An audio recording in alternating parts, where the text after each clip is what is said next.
Hey guys, Paul Parnell here for Film in a Year Project. So in this episode, we're going to talk about auditions. I know we talked about it last episode, but this episode, we're going to talk about setting it up.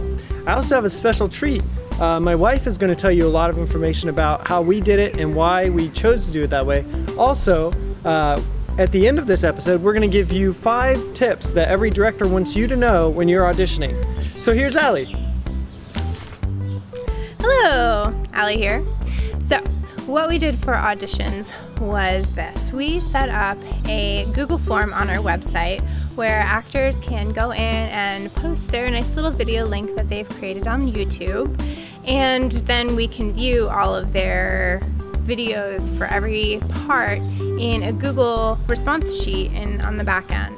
The reason why we did this was because it's really easy to go through and view everyone's video and compare everyone side by side. We wanted to be able to see people's faces and see the reactions without having to pull everybody into a studio on one particular weekend. We just wanted to get as many submissions as possible throughout these next few weeks. So after we go through everybody's video from our Google form, we are going to invite certain people back for callbacks on May 30th and 31st. That's going to be round 1 of our callbacks.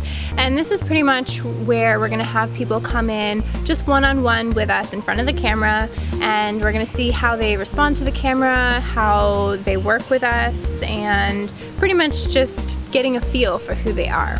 Then we have a second round of callbacks coming up on June 6th and June 7th, which is, I think, going to be really fun, where we get to pair up the people that we loved from round 1, that we invite some of those people back for round 2 callbacks, and we're going to pair them up and see how the chemistry is with certain other people, and then hopefully a few days later we'll have our cast list. So the goal is June 14th to have our entire cast list picked, and this has been a crazy process, but it's been really fun.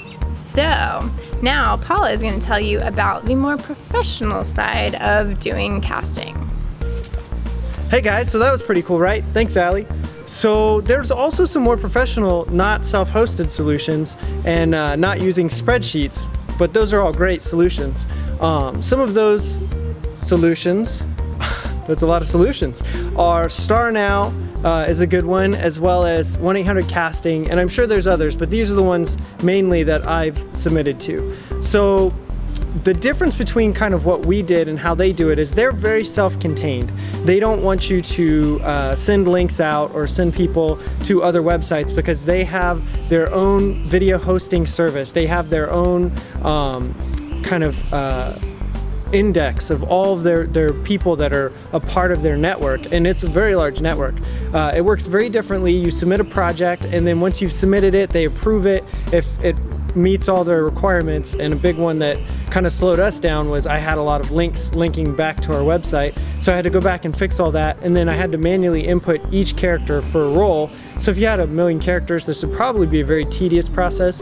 We only had about 22, I think, so it wasn't too bad. And then once you have those characters in, it allows you to click on the character name, and then it'll bring up everybody within their network within your specifications. So if you said it's only for North Carolina, then everybody in North Carolina that meets those particular requirements, and then you can click through that and then send invitations. And once you send invitations, that's when people will actually audition for you. So it's a bit more of a process. Pretty much most casting agencies use this for films and television. It's pretty cool to be using software that they're using as well. And Star Now is pretty much the same thing as 1-800-CASTING, very similar in its the way that they do things. So back to Allie, she's going to give you those 5 tips on what directors want you to do and want you to know when you're auditioning for them. Hello, I'm here again. So, tip number 1 for you actors out there.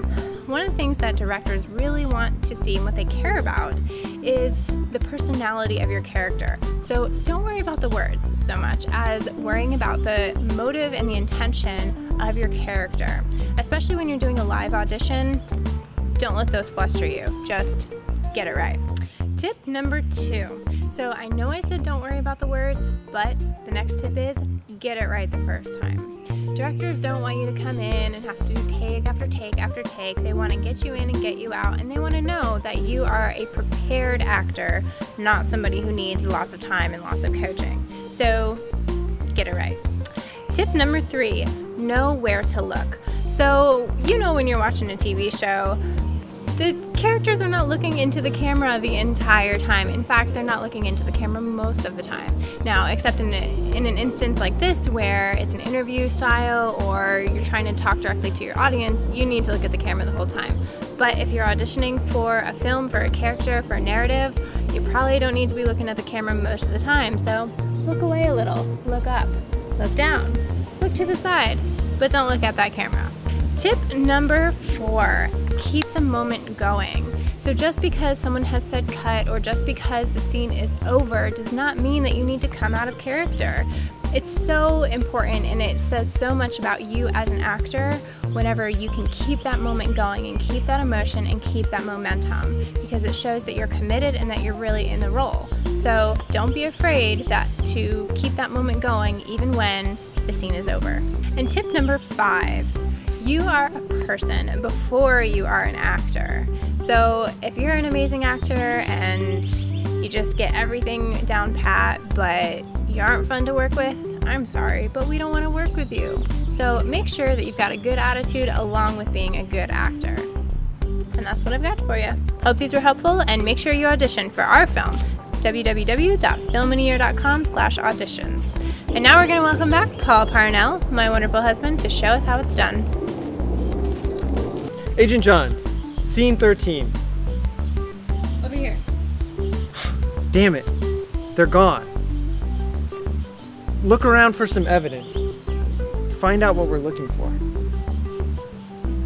Ah, here. I found some blood. Test it. Yes, sir. It's human. Okay. Hello, sir. We found it. Yes. No, the crystals are gone. We believe we're looking for a human host. Yes, sir. We're tracking it now. Send a cleanup crew to our location.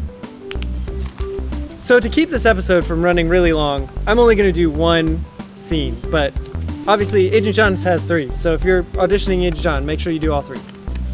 So that's it for today's episode. Thank you for watching, and don't forget, if you want to be a part of the Film in a Year project, go to filminayear.com. You can also check out our auditions page at filminayear.com/auditions.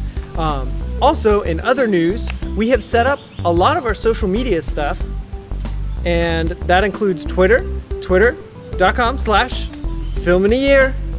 You know it. And also we have a Facebook page. So follow us on Twitter, like us on Facebook, send us emails, come on down to our house, eat cookies, all the good stuff. And I hope to see you next week, and let's go make a movie.